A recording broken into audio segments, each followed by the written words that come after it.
All right, so I think we're going to go ahead and get started. It's about 5 after 6, and if anybody else wants to jump on and get in on this webinar, they're more than welcome to do so as well. So thank you everyone for coming tonight. I know it is a Thursday evening, but I appreciate you tuning in. And so we're going to do a little workshop tonight on Lifebooks. So many of you know that my background, my name is Tiana. I am the adoption counselor, one of the adoption counselors here in the Green Bay office, and I am also the casework supervisor. So I am in charge of managing all of the staff in all 4 of our locations and kind of keeping up with them on what's going on with their cases. I do a lot of assigning of cases as well. So I also, my background, I was in child welfare in Chicago for over 12 years, and a huge part of what my job entailed was helping children and families create Lifebooks.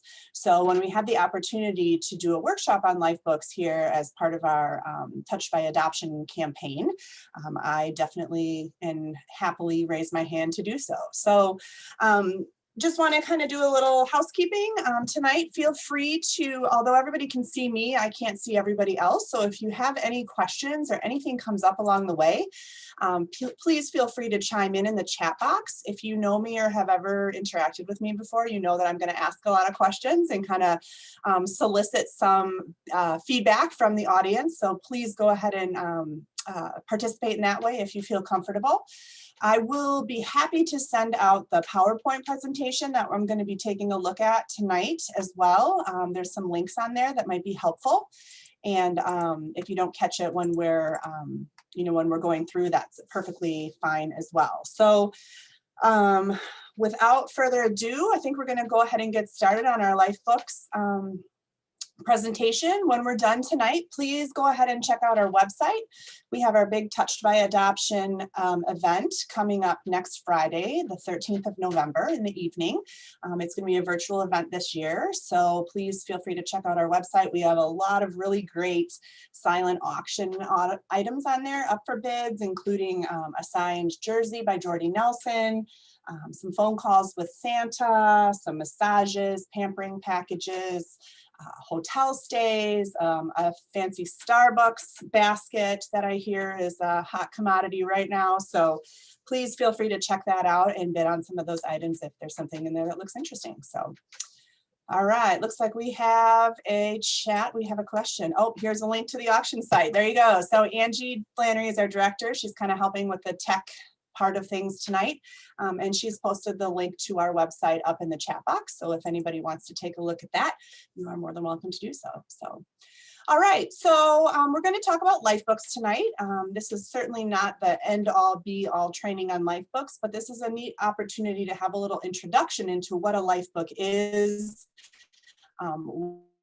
what things go into a Lifebook, and how you go about creating one. So this is something that we have a lot of passion about, adoption choice. And while a lot of the training and a lot of the Lifebook conversations typically will revolve around children that are in the foster care system and may enter into an adoptive placement later in their life, it's still an important tool to use with your adopted child, even if you're adopting them as an infant. So kind of some of, let's see, make sure that I can do this correctly. All right, so what is a Lifebook, okay? So has anybody ever done a Lifebook, had any experience with Lifebook, know anybody that has a Lifebook, checked out a website that has something to do with a Lifebook, anything? Anybody do anything Lifebook related? All right, cool. Okay, so a Lifebook is a visual record of a child's life. So it's not a scrapbook, right? It's not necessarily something that you'll share with everybody in your life. It does not just indicate positive things in children's lives. It's really the story of their life. So even when you're thinking about adopting an infant, it's important to know and important to remember that their life did not start the day that they came to live with you, right? They grew in someone else's womb. They, had experiences in utero that are different than the experiences you're going to give them in your family. And so having a Lifebook, even to to tell the story of how they came to be with you, and to enlighten their story and enlighten their history, culture, and how they became part of your family from their birth family is important even for an infant. So a life book is an opportunity to talk about how you were matched with their birth parents. So how did that match process look? Were you matched early in the pregnancy? What kind of things were important to you when you were talking with your spouse or your partner about adopting? What did you hope for? What were you looking for?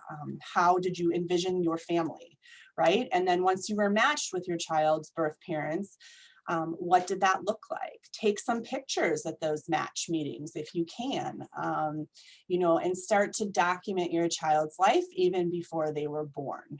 Lifebook is an incredibly critical part of helping any child in care. And I know, like I said, we started, talking a little bit about children that come into care, into the foster care system, and that may not be your experience with your child, but we kind of use that term generally, coming into care, meaning, leaving their birth family and coming to live with you as their adoptive family. So it's important to, to be able to honor your child's past. And as a life book is a tool to kind of help you navigate some of that, and to let your child know that you respect their culture, you respect their background, and you respect their history, right? So some of that may not be roses and butterflies, but it's how they became into this world, and it's a good opportunity to be able to honor that and respect that. It shows that you care about their need to know about their life, right? So kids are constantly going to be in reunion. We talked about that sometimes in our adoptive family training, and that adopted children want to know about their birth family. They want to know about their life before they came to you, even as babies, right? So they want to know about their extended family. They want to know about siblings, and they want to know about their birth parents. It's also critical for a child to know that they can count on you to help them answer their questions, and that they can count on you to help them feel safe. So a life book is an opportunity, it's a tool to start answering some of those questions about, why was I adopted? Why did my parents choose adoption? How did I come to your home? What was going on in my birth family that made it, made me unable to stay with them? And then counting on you to help them feel safe, so that they feel safe and empowered to be able to answer those questions, and to be able to talk about their family of origin, and that you are a safe space to be able to talk about that. Any questions so far? Anything anything on anybody's mind, or any fears that you might have about starting to create a life book? All right, cool. Awesome. All right, so a life book also helps to tell their story in a way that they can understand. So a big part of the life book has to do with illustrations and pictures. And so there are different points, obviously, in children's lives, different developmental levels, different chronological ages, that you may want to go back and revisit your life book, and they may be able to interpret and understand information at different points, right? So this can bring, the life book can bring difficult fears and feelings to the surface. So fears or feelings about their birth family, about their siblings, about their extended family, about their family of origin. This is again, it's a tool, it's an opportunity to talk about some of those things, and maybe some of the fears or some of the anxieties that the children might be having about their birth families. It provides info, right? And it's tangible. It's something to hold and look at. So it's literally a book that you can take out, and it can, be an opportunity to start some of those conversations. There are plenty of families that I've talked to and have had experiences with through the years that kind of make it like an annual event. They kind of pull out the life book and go through it. And, as the children get older, there is likely opportunities for them to give input and information as to what goes into the life book, and things may change. So we're going to talk about that a little bit again, you can go back and look at it at different points and different developmental levels in the child's life. So when they're little, you can, your obviously your conversation with them and your experience with them is going to be different than it is when you're looking at that with a teenager. We also talk a lot about how do we explain birth families and reasons for placement or reasons for adoption. And a life book is a good way to start that conversation as well. So, when they're little, it may look something like, well, your mom and dad were, they were not in a place to be able to, take care of you. So they chose us to, to be your parents and to raise you, right? And to be your family. When they're older or when they're teenagers, there might be an opportunity to have a little more specific discussion about exactly what was going on with the birth parents at the time that they were unable to care for that child. And it can also, the life book can also help explain some current issues that may be going on. An example could be like, well, that you have ADHD and that, the cause of your ADHD could be, a symptom of your birth mom's drug use in utero, right? So that could be an opportunity to kind of talk about maybe where your ADHD came from, or if there's other challenges that the child is facing, then those are opportunities to maybe talk about some of those things and link some of that information as well. So, any questions so far? Everybody doing okay? Excellent. All right. A life book also tells your child's story in a way that they can understand, right? Oh, we already talked about this, just kidding. So it helps to validate feelings and it can also improve their self-esteem. So it enables the child to find meaning and heal from their story. We talk a lot about birth parents and we talk a lot about if things, were going really well for birth parents and they had a lot of resources and, they were feeling very supported, that it's likely they would choose to parent, right? So most of our families that end up choosing adoption for their child have some challenges along the way. And so it enables the child to be able to understand maybe some of the reasons why their birth parents made the choices that they made and to be able to understand their fault, right? And to be able to heal from that. I just found a typo and I apologize for that. I will fix it before I send this out. But children sometimes feel that adoption or removal from their parents was their fault, right? And this is an opportunity to have that conversation that no, honey, it was not your fault at all. You had nothing, you had no reason. There was no reason that you were removed from your home or that your parents chose adoption based on your specific situation or your circumstance. And so it's an opportunity again to talk about the child's story, to talk about their past in developmentally appropriate levels so that they can learn a little bit more about that. So any suggestions on approaching abuse and neglect? Absolutely. I have tons of suggestions on that.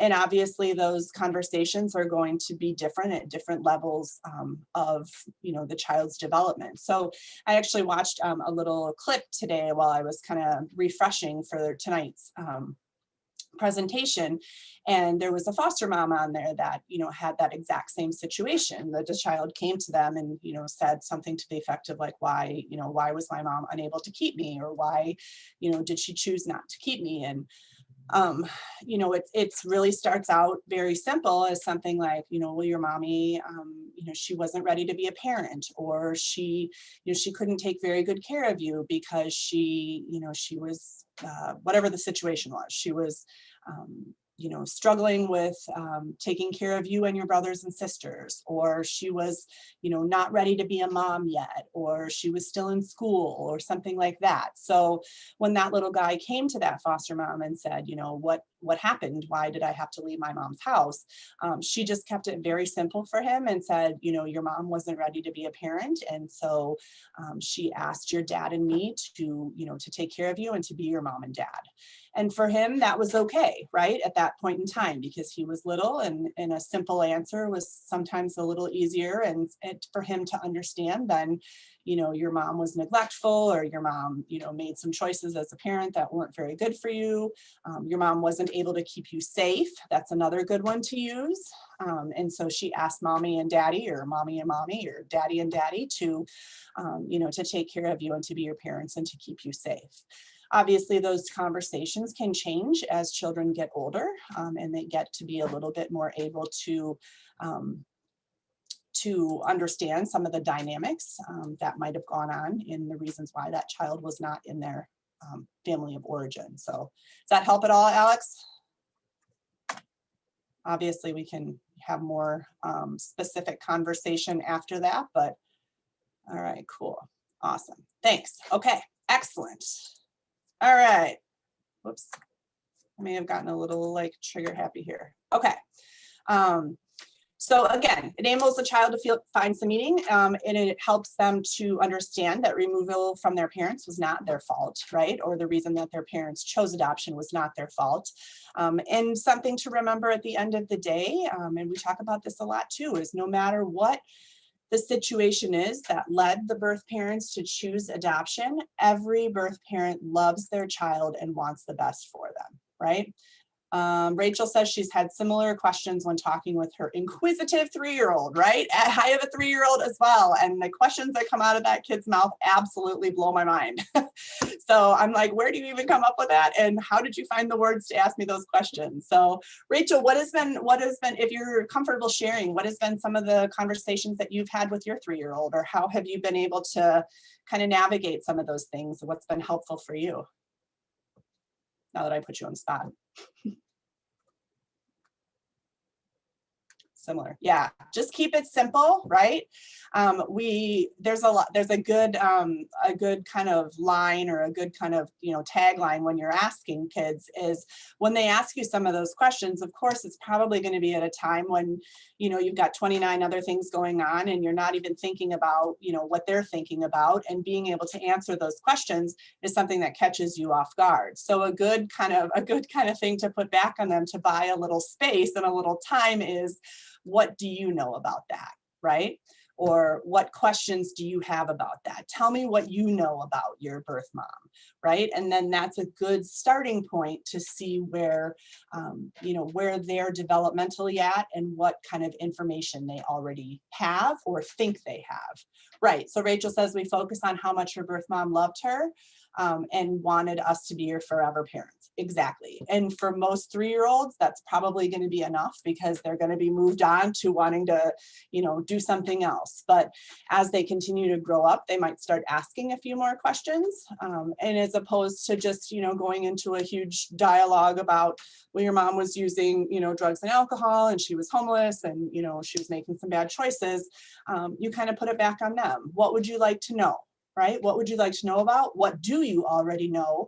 And then do you have any more questions? So really taking it at their pace and allowing them to initiate the conversation and initiate the questions.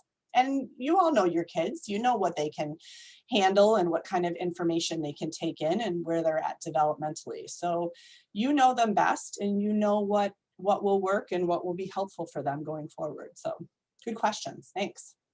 And children are excited to talk about their strengths and interests. There's a big part of the Lifebook process too that helps to identify kids' strengths and interests. Again, I was watching a little clip about a young lady. She's a teenager now, and she's in the foster care system, and she's in the process of being adopted by her current foster parent. And one of the things that they were kind of going through the Lifebook, and she had indicated that she's always been interested in playing the guitar. And that was kind of neat to see, because she'd never had the opportunity to play the guitar before. And she'd never really expressed that interest to anybody other than writing in her Lifebook that this was an interest of hers and something that she wanted to do. So that was an activity that they were able to get going for her. And that, like I said, that came out through the Lifebook, and that was a really neat opportunity to, to talk about her strengths. So, all right, excellent. Also, Lifebook can be a really cool way to connect with people that children have lost. And again, even in an infant adoption, hold on. What if you have a situation where one birth parent wasn't involved in the decision to place the child for adoption? For instance, the birth mother decided to place the child for adoption, but the birth father denied paternity and wasn't involved. How do you explain the birth father's story in a Lifebook, especially to a younger child? Excellent, Christy. We are going to come to that in just a minute, okay? And so if I don't answer your question in the next couple of slides, let me know and we'll bring it back up. Does that sound like a plan? Awesome. All right, cool. All right, so a life book is also a cool opportunity to help a child reconnect with people that they have lost. So even in an infant adoption, there is loss, right? So there is a loss of that biological family. There could be a lot of times there are siblings involved that may stay with the birth parents, or sometimes there might be multiple siblings that are in different placements that may have been adopted, maybe in foster care, maybe with relatives or other family members. And so the life book is an opportunity to document the people in the family and to, possibly identify some resources going forward. Especially we're talking about older kids too. When we're looking for placement resources or we're looking for people for that child to connect with, there could be extended family or siblings or other people involved in that child's life as smaller kids that might be able to play a bigger role in their life now.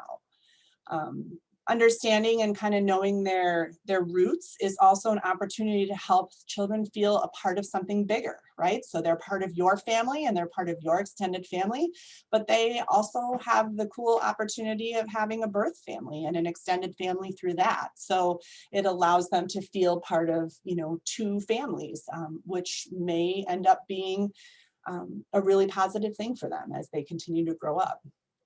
Documenting the birth family, it shows your willingness as the adoptive family to allow your child to love both families. So by your taking the time and energy to put into a life book and to document some of their extended family and their siblings, you are showing them that you care about their extended family, you care about their past, and that you are giving them license or giving them the opportunity to love both families and to care about both families, right? It could be a current link between current and past family members.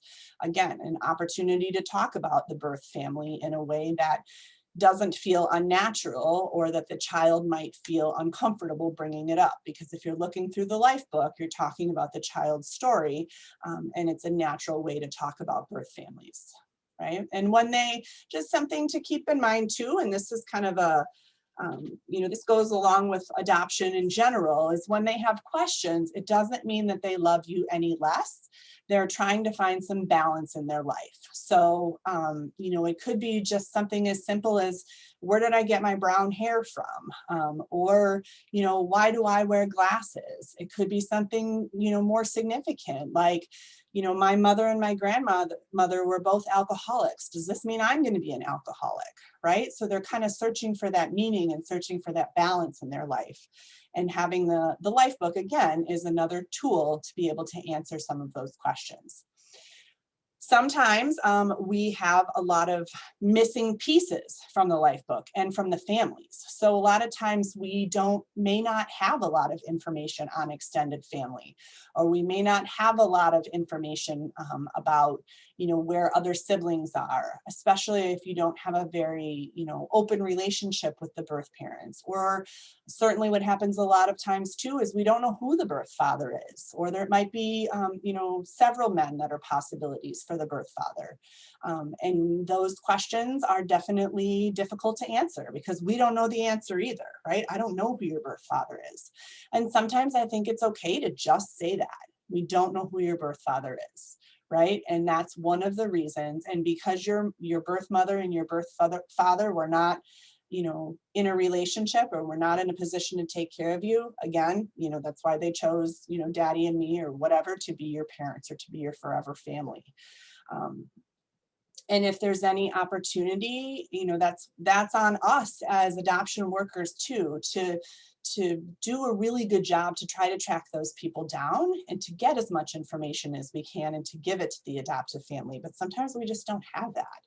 And it's important to just be honest and just say we don't have that, right? Because as we know, kids start to, create a fantasy world or a kind of a fantasy life of what things were like before. So if they don't have some of those answers, even if we don't know the answer to some of those answers, then they start to create this, kind of fantasy world, and suddenly their, birth parents become Beyonce and Jay-Z, which we no, probably isn't the case, right? But so again, being able to answer those questions, and encouraging those questions about their birth families, even though it may make us feel a little uncomfortable. It likely does not mean that they love you any less.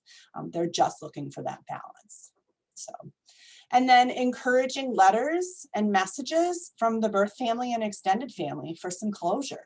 So if you don't anticipate having a relationship with the birth family or their extended family, is there something that the family can provide to be part of the life book? Can they write a letter? Can they, send a message? Can they provide something? One time I had a grandmother that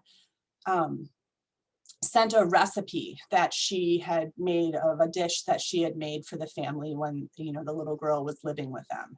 And so that was really special because she had a little recipe card that the grandmother wrote, those little 3x5 cards with the grandmother's handwriting on it. And the grandmother had passed away shortly after that little girl had entered into foster care. And so that was really kind of a cool memory for her. And it's definitely going to take some work on your part, because I don't know any family that just has, letters and messages and recipe cards flowing in from their birth family and extended family, especially when we have folks that are incarcerated. And so that's something we're going to talk about in a little bit too, is, incorporating some of that documentation from the family, from the birth family, to be able to include in your child's life book. And it doesn't have to just be a one-time thing.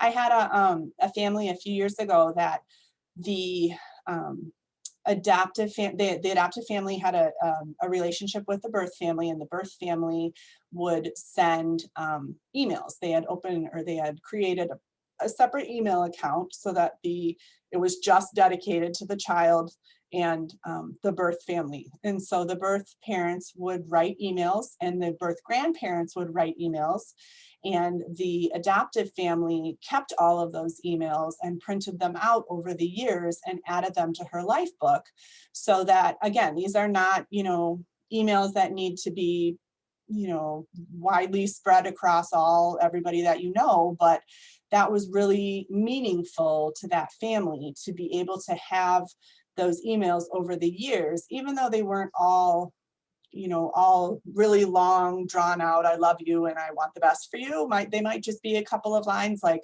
we're celebrating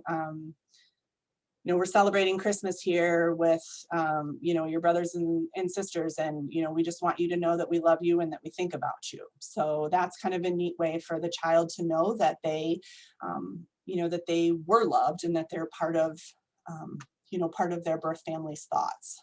Does that make sense? Anybody have any questions about this so far? Awesome. All right. Okay.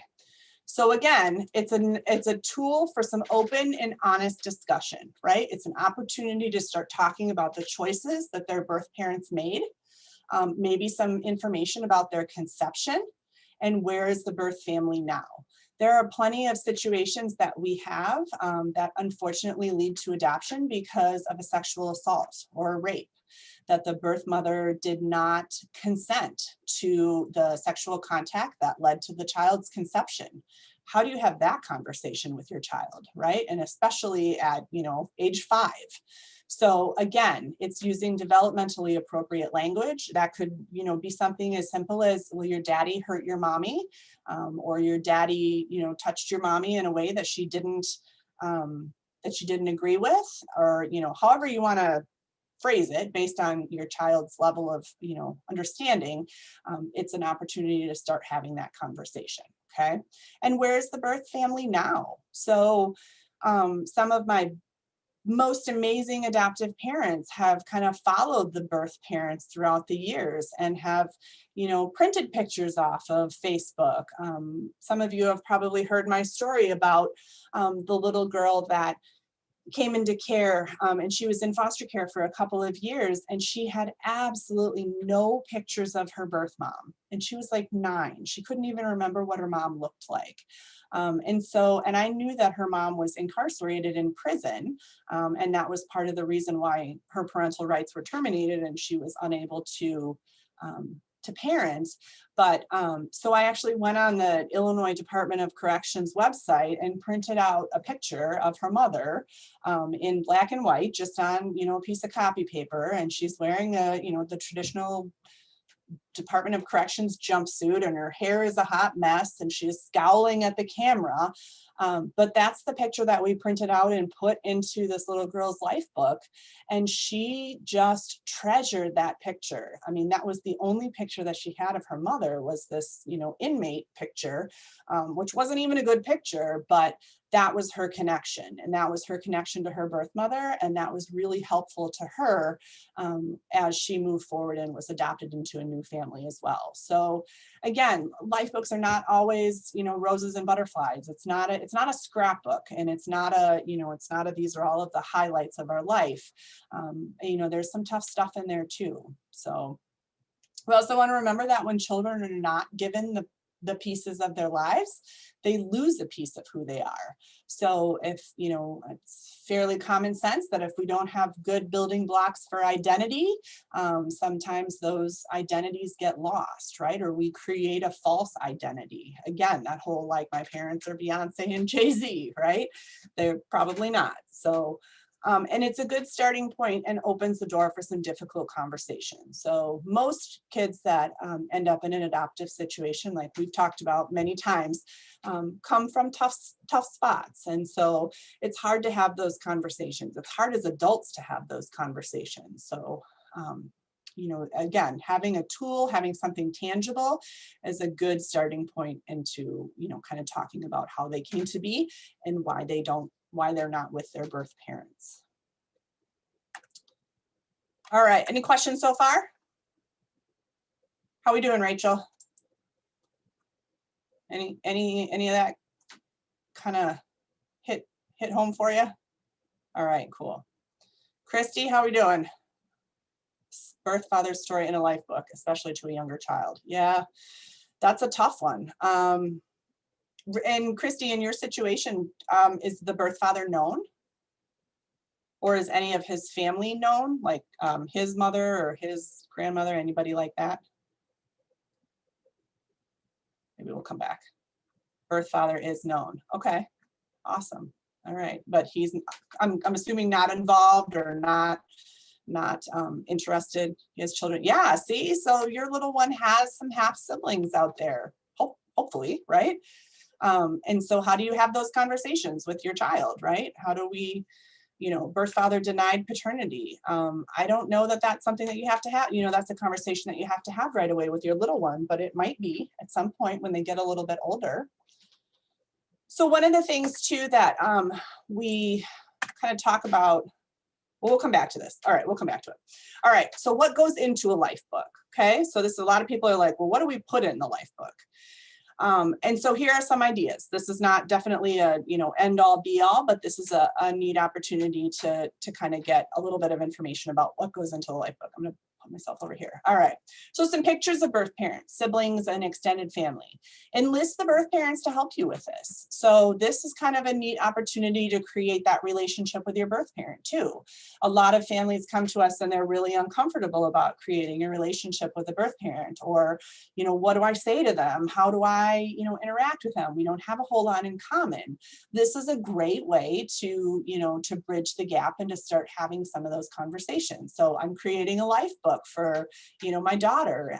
Would you be willing to give me some pictures of your family or, grandparents, aunts and uncles, cousins, things like that, so that we can, add that to our child's life book and tell them who these people are. Pictures of the hospital that the child was born at. Sometimes, you're not there at the time that the child was born. But if you are, take some pictures. Take a picture of the doctor, the nurses, the caseworkers. Woo, that's us, right? Take some pictures of us. Throw us in your life book. If you have the opportunity to, go back to where your child was born, take some pictures of the community, take some pictures of the downtown area, or take some pictures of the hospital, or, things like that.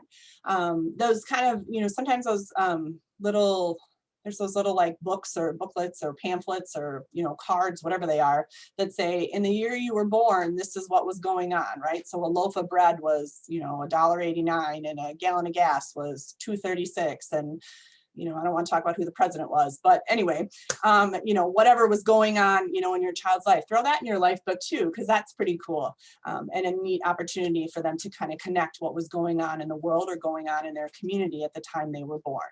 So take some pictures of your child with their birth parents, if you have the opportunity to, especially if you get the opportunity to meet with the birth family after the birth or at the hospital. If there are extended family members there, take some pictures with the, before the child is discharged from the hospital, or if you have the opportunity to meet with them throughout the years, take some pictures with the child and their birth parents and their siblings. Help your child and create a biological family tree, right? So I'm no artist. I guarantee you all of my little family trees look like, broccoli stalks, but, that's a neat opportunity too, to kind of figure out where everybody fits. If you can, put a copy of their original birth certificate in there, right?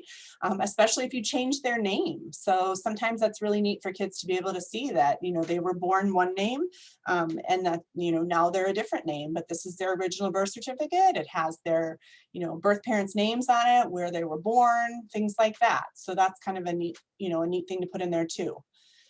If you have the opportunity to take pictures of the adoptive family and the birth family together. So this is, again, a really neat way for a child to feel included and loved and accepted, and like their story is something to be honored. If you do end up, with an older child, if you have the opportunity to get any pictures of their previous placements, previous foster families, previous caregivers, their homes, their school, those types of things. Again, letters from the birth family, especially incarcerated parents. Incarcerated parents love to write letters. They don't have a whole lot else to do in prison. So if you have a relationship, or you can create a safe relationship with an incarcerated birth parent, encourage them to send your child a letter. Encourage them to send your child a card, for their birthday or for Christmas, or, whatever they can do. And put that in their life book, because that's a really neat way of showing that they were still thought about, and they were still cared about, and they were still loved, even though they were separated from their birth parents. Again, this is a neat opportunity too, to include things like school reports, little drawings, report cards, notes from teachers. This is especially helpful for older children as well, especially when they move around a lot in the child welfare system. They don't have that stuff. And so, doing some work as their adoptive family and going back and getting some of that stuff, or, creating situations where you can, drive past their old school, or where you can, print off something from their, website, school website or something like that. Drawing an adoptive family tree, so showing them how they fit into their adoptive family. Adding their adoption decree. That's going to be a huge day for you guys, right? Your final adoption, finalization of adoption, and that document that comes from the court that says this is your child, and this is their name, and this is their parents. And then a copy of their new birth certificate. So what their new name is going to be, that could be different than their birth name, but it's definitely going to be different because it's going to have your name as their adoptive family. So those are kind of some ideas of what goes into a life book. Should you include a dark story about biological family in the book? I'm definitely going to say don't embellish. Don't embellish the story. So if it's a tough situation as to why the child came into your home, again, you're going to kind of have to gauge where your child is at developmentally and emotionally to be able to receive that information. But yeah, you're going to have to be honest about what this situation is that led the child to be in your home in the first place.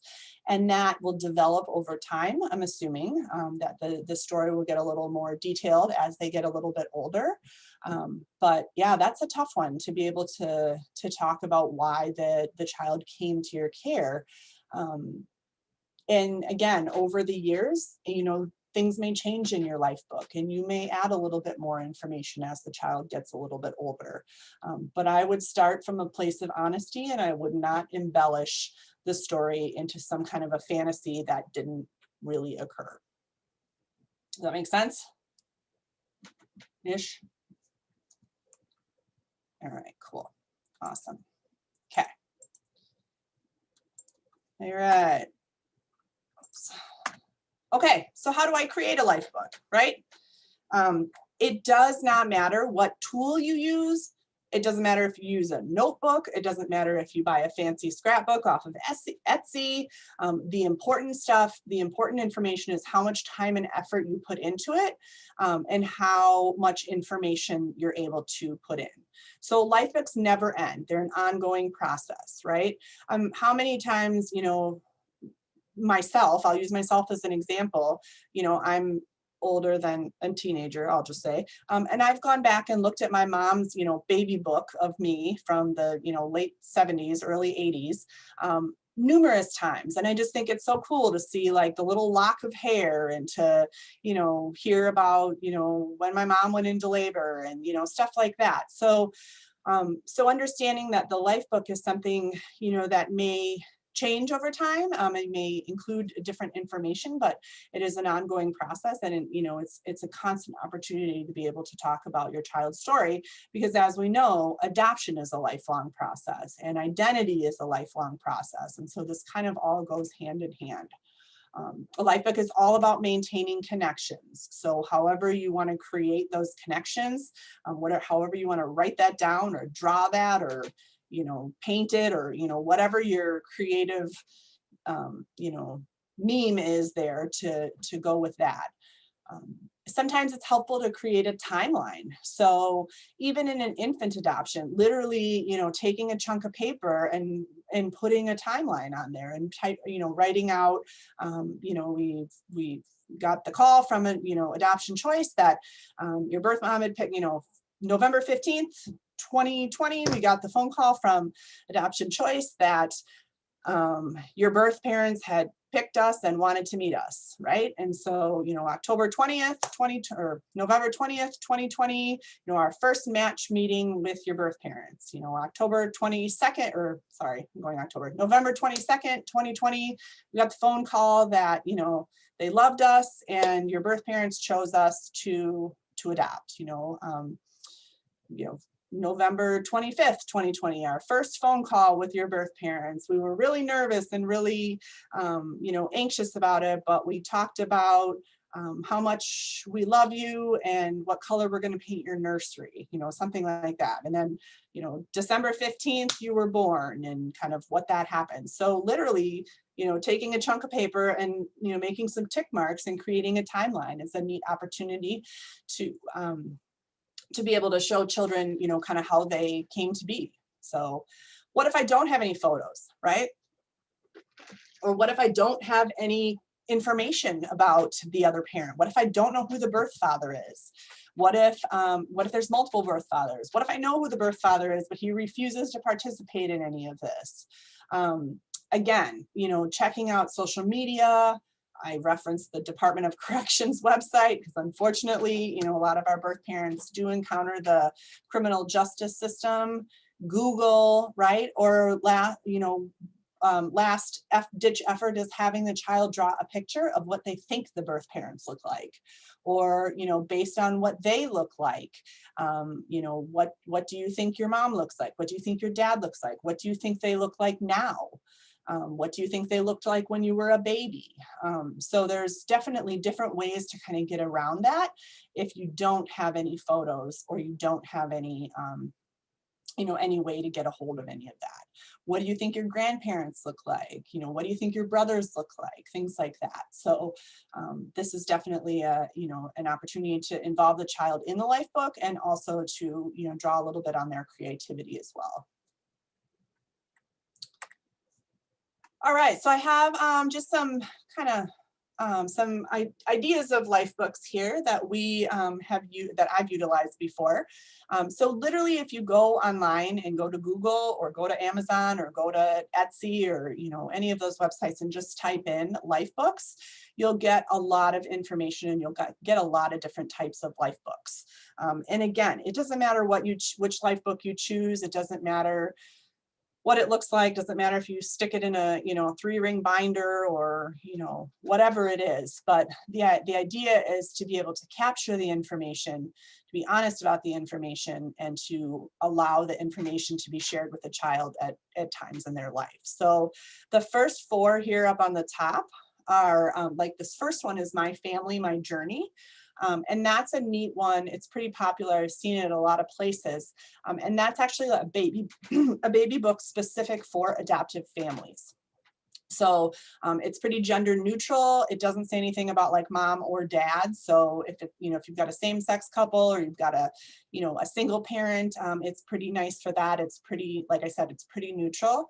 And it's specifically for adoptive families that are adopting, that are starting with babies. So it talks about, the hospital, it talks about the match, it talks about, what we were thinking and feeling before you came, things like that. So, and then it can grow, and there's additional pages that I think you can purchase additional pages as well to add in there as the child grows up.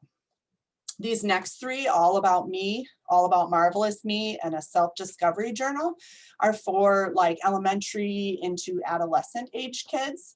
And these are opportunities for the child to have much more input into the journaling, writing, and drawing than that first one, which is probably more for just the adults to work on. But these 3 are definitely a collaborative effort to be done with your child. And then these other ones here on the bottom, I used to work in Illinois. I used to work in Chicago, and I worked for an organization called Lutheran Social Services of Illinois. And that was a really great agency that put a lot of work and a lot of effort and received a big grant into their Lifebook program. And so they actually created a Lifebook, which is down here in the bottom left corner. I think it's called like My Awesome, something with awesome in the word. And those Lifebooks were given to all kids in foster care. And that was a really neat opportunity for the caseworkers and the adoptive families to be able to work on those Lifebooks with the kids too. So you can order that one as well. I'll show you a couple of links here in a minute or two. And then these other ones, these other 3 on the bottom here are just Lifebooks that were created by individuals and are on the internet, and you're able to order them. So again, don't worry if you're not the creative, artsy, scrapbooky type.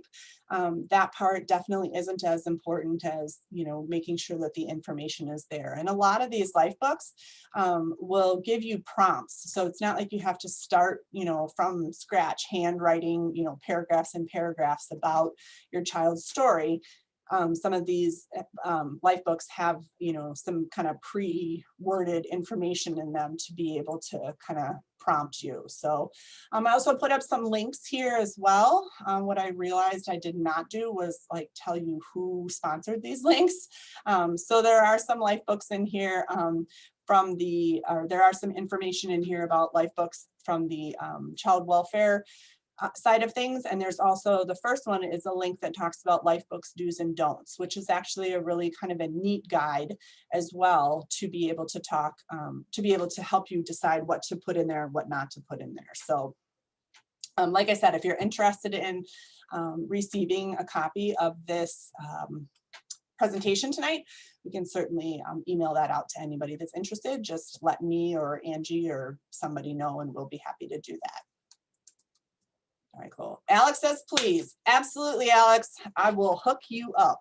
Absolutely. So, all right. That being said, just a reminder that November is National Adoption Awareness Month, right? So kind of an opportunity to celebrate adoption.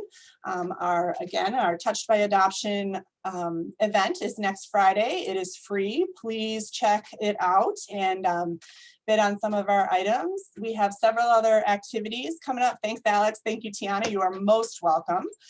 We have several other activities coming up this week and next week. This Sunday is another, or this Friday is our adoptive family mixer, virtual mixer with Lindsay and Lakeisha. They're going to be doing a cool trivia program. And then next week we have an adoptive family support group. We have a discussion about transracial adoption on, I think it's Tuesday night. So that's going to be with an adult adoptee who was adopted transracially, some information on transracial adoption straight from somebody who was a transracial or who is a transracial adoptee. And then we have some other events coming up too. So thank you so much for coming and being with us tonight. I just wanted to thank you all for what you're doing as well. Being an adoptive parent and going through this adoption process is not easy for anybody, but we definitely appreciate you and thank you so much. So without, we got another chat. Thanks, Tiana. We love all the events. Oh, she called me my teacher. Oh, yes. So cool. I love it. That's amazing. So, all right. Well, yeah, reach out to us if you need any help with any of this. Any of our counselors are more than helpful to be able to, help guide you in the right direction and just understand that, this is a process. You don't have to have all the answers at the beginning, but thank you so much for coming tonight. If you need anything else, let us know. All right. Take care.